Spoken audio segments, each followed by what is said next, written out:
Hello hello. Bon, on est le 21 février. Demain il reste une sortie longue que vous aurez vue dans la vidéo d'avant je pense. Et ça veut dire qu'on est à mi-parcours puisqu'on est fin de semaine 6 sur 12.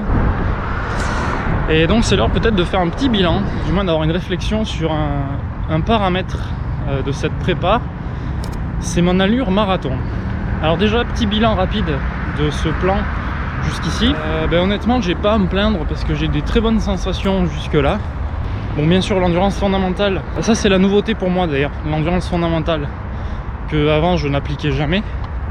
Et maintenant je découvre ça en fait et c'est extraordinaire l'endurance fondamentale parce que c'est un vrai plaisir d'aller courir à ces allures là.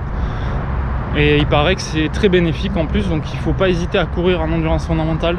Ça doit représenter je crois 70% du volume de votre entraînement.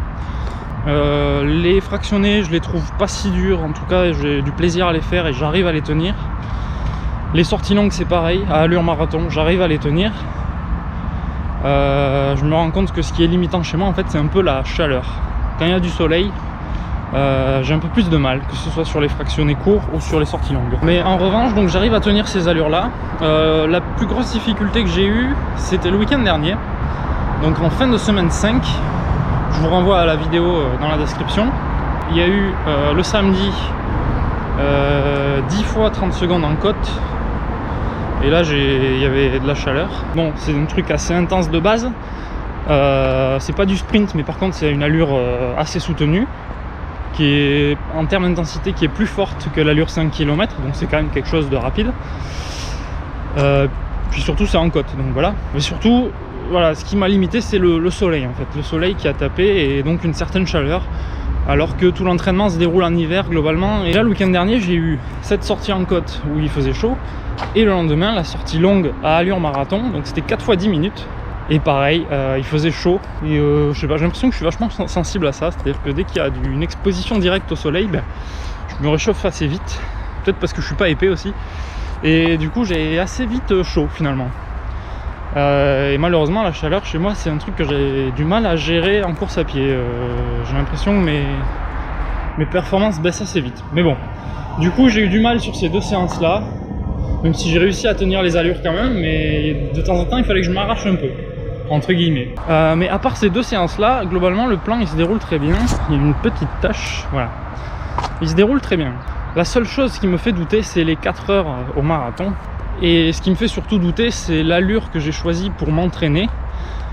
Je me rends compte... Alors il y a plusieurs choses qui, dans cette semaine-ci, là, des informations qui semblent dire que j'ai pas forcément raison de m'entraîner à une allure aussi rapide. Je vous rappelle une chose donc, c'est que je vise le marathon en moins de 4 heures. C'est mon premier marathon, hein, donc je le vise en moins de 4 heures, mais j'ai pris un entraînement avec une allure de 3h45.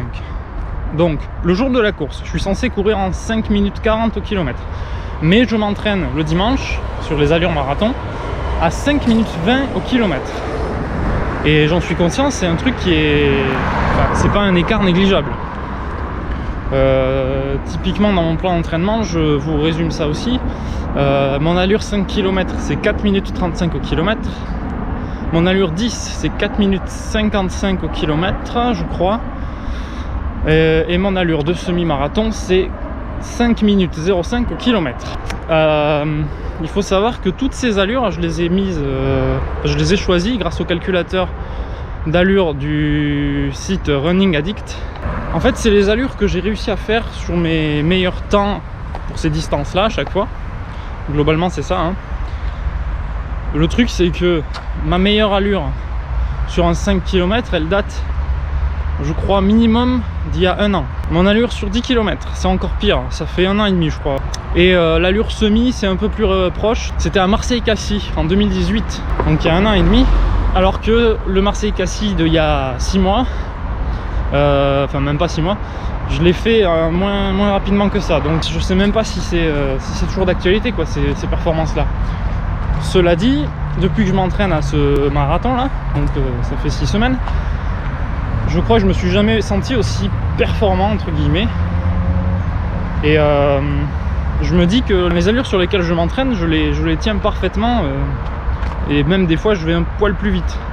Alors les signaux qui font que je me remets un peu en cause. Déjà sur le site de Running Addict, pour la 6e semaine, il y a une page dédiée à chaque semaine. En plus du plan d'entraînement, il y a une page explicative avec un sujet abordé. Et cette semaine, c'était l'allure marathon et comment la calculer plus précisément. Et il se trouve que, bon, le premier truc, c'est le calculateur d'entraînement, c'est sur quoi on se base pour ces 6 premières semaines. Donc ça, c'est ce que j'ai fait, avec des allures plutôt cohérentes, globalement. Et par contre, ensuite, les deuxième et troisième critères pour déterminer son allure marathon plus précisément, c'est un graphique que je vous mets à l'écran. Et voilà, il faut le lire comme ça. Vous souhaitez faire tel temps au marathon. Dans mon exemple, c'est 4 heures, ici. Et bien, pendant la course, votre allure marathon devra être telle que votre fréquence cardiaque devra être entre 80 et 85% de votre fréquence cardiaque maximale. Ou éventuellement votre VMA, ici. Vous pouvez faire avec votre VMA. Moi, je choisis de faire avec la fréquence cardiaque maximale. Donc, il doit viser entre 80 et 85%. Alors, c'est une indication. Elle peut être très bien moins élevée. Alors là, du coup, ça veut dire que vous pourriez potentiellement aller plus vite. Et elle peut être plus élevée au bout d'un moment à la course. C'est-à-dire que vers la fin de la course, à mon avis, vous pouvez vous permettre d'exploser. Si vous vous accrochez suffisamment et que vous n'êtes pas encore à 20 km de l'arrivée, je pense que vous avez moyen d'exploser et de tenir quelques kilomètres. Si c'est pour accrocher un chrono, c'est faisable. Bon, mais là, c'est une indication quand même, ce graphe. Normalement, l'allure marathon, c'est entre 80 et 85% de la fréquence cardiaque maximale. Alors, plus tôt dans la semaine, j'ai essayé de voir dimanche dernier ce que j'ai fait sur les allures marathon. Et j'étais plutôt... Et c'est là que ça me dérange un peu, j'étais plutôt à 86%, 87%, je crois que je suis jusqu'à 89% de ma fréquence cardiaque maximale. Sur les portions de 10 minutes à allure marathon. Donc ça tendrait à dire que je suis trop haut pour moi, pour finir un marathon. En gros, je vais exploser avant la fin. À ces allures-là. Qui sont les allures donc 5 minutes 20 au kilomètre, je rappelle. Allure pour faire 3h45 au marathon. Donc... il y a ça. Bon, il y a aussi au ressenti, il faut faire au ressenti. C'est le ressenti que vous avez. Est-ce que vous vous sentez de tenir cette allure pendant le temps que vous aviez prévu? Donc pendant 3h30, pendant 4 heures. Réalisez l'allure que vous êtes en train de courir. Est-ce que vous pouvez la tenir 42 km? C'est quelque chose que j'ai du mal à visualiser puisque ma sortie la plus longue, vous l'avez vu, c'est 25 km. Si c'est le premier marathon, forcément on va découvrir quelque chose et ça va être une vraie expérience. Mais par contre, il faut quand même s'y préparer un minimum. Cela dit, je ne pense pas pouvoir réaliser quel va être ce niveau d'effort. 4 heures de course à pied non-stop, c'est quelque chose que j'ai encore jamais fait techniquement. Même sur un trail le plus long possible, c'est pas de la course à pied non-stop, enfin c'est pas pareil. Quand je dis course à pied non-stop, c'est vraiment de jamais marcher quasiment, ou enfin, au cumulé, ça doit peut-être même moins de 5 minutes de marche quoi, sur 4 heures d'effort. Le temps de faire les ravitaux, tout ça, voilà, je sais pas, mais c'est un tout autre effort que ce que j'ai connu jusque là, donc c'est dur à réaliser. Il y a autre chose qui m'a mis la puce à l'oreille, c'est que j'ai eu un commentaire tout récent là, sur une de mes vidéos, la première vidéo de ma prépa d'ailleurs, où j'ai quelqu'un qui a commenté, alors j'ai plus son nom en tête, François, mais je sais plus comment, qui m'a dit la même chose finalement, c'est que il me dit qu'il vaudrait mieux que je parte sur une allure 5,40 et pas 5,20, sinon je vais me cramer. Mais ma stratégie, je vous le rappelle, c'est de m'entraîner sur l'allure 5,20 pour être plus à l'aise sur l'allure 5,40. Parce que le jour de la course, je compte partir à 5,40 et pas à 5,20. Et arriver à la moitié de la course, on verra bien. On verra bien qu'est-ce qu'il en est. Et je suis pas sûr de vraiment accélérer à 5,20 sur la moitié ensuite. Bon. Peut-être voilà 5,35, 5,30, ça c'est ce qui m'a été suggéré justement par ce monsieur. Mais de m'entraîner à ces allures-là du coup. Parce que c'est vrai que finalement, si je m'entraîne pas à l'allure que je vais faire le jour de la course, enfin que je vais essayer de faire précisément, je pourrai jamais la connaître bien cette allure-là. Moi, je m'entraîne à une allure qui est plus rapide. Donc, demain, j'ai la sortie longue de la semaine 6. Ce sera 5 fois 10 minutes à allure marathon. Et je pense que ce que je vais faire, c'est tenter peut-être la première fraction à 5 minutes 40 au kilomètre. Je vais tenter la deuxième fraction à 5 minutes 30 au kilomètre. La troisième à 5,20. La quatrième à 5,30. Et la cinquième à 5,40. L'écart entre les allures est pas si fort, mais voilà.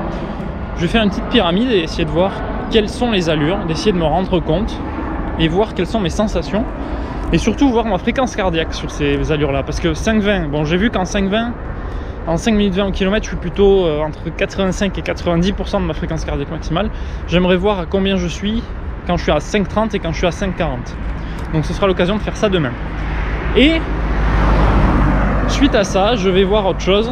C'est que, je vous l'avais déjà dit, la semaine prochaine, dimanche 1er mars, je vais faire le semi-marathon de Blagnac. Et ben, je vais le courir à une allure marathon. Alors, il vous reste à déterminer laquelle, entre 5,40 et 5,20 et 5,30 du coup peut-être. Peut-être je vais varier pendant la course, mais je vais essayer vraiment d'affiner mon allure marathon. Bon, on verra ce que ça va donner.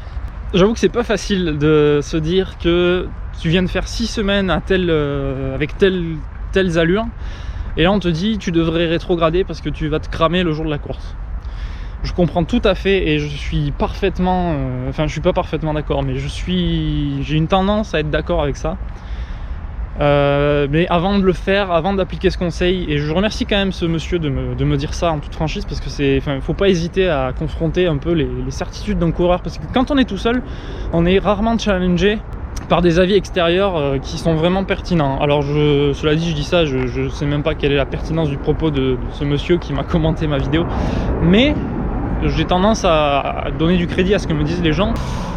Voilà, pour finir, je vais essayer de me tester sur la sortie longue de demain et sur le semi-marathon pour confirmer ou non, pour confirmer mon allure de travail au marathon. Donc voilà, vous aurez plus de news prochainement à ce sujet.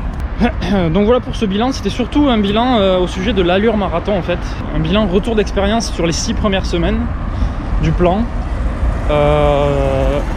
Parce qu'il est jamais trop tard une fois qu'on s'est engagé dans un plan pour changer des choses dans ce plan là. Il ne faut pas rester forcément figé en se disant j'ai choisi ce plan, il faut que je m'y tienne jusqu'au bout malgré mes sensations. Il faut bien comprendre qu'il y a beaucoup de bruit autour de moi, mais surtout il faut bien comprendre que si votre corps vous dit qu'il y a quelque chose qui ne va pas, il faut peut-être songer à changer un truc. Donc voilà, c'est ce que je vais peut-être faire, et en tout cas c'est quelque chose à quoi je vais réfléchir. Et voilà, on va voir ce que ça va donner dans les prochaines sessions. Bon, et sur ce, je vous dis restez en forme et à la prochaine.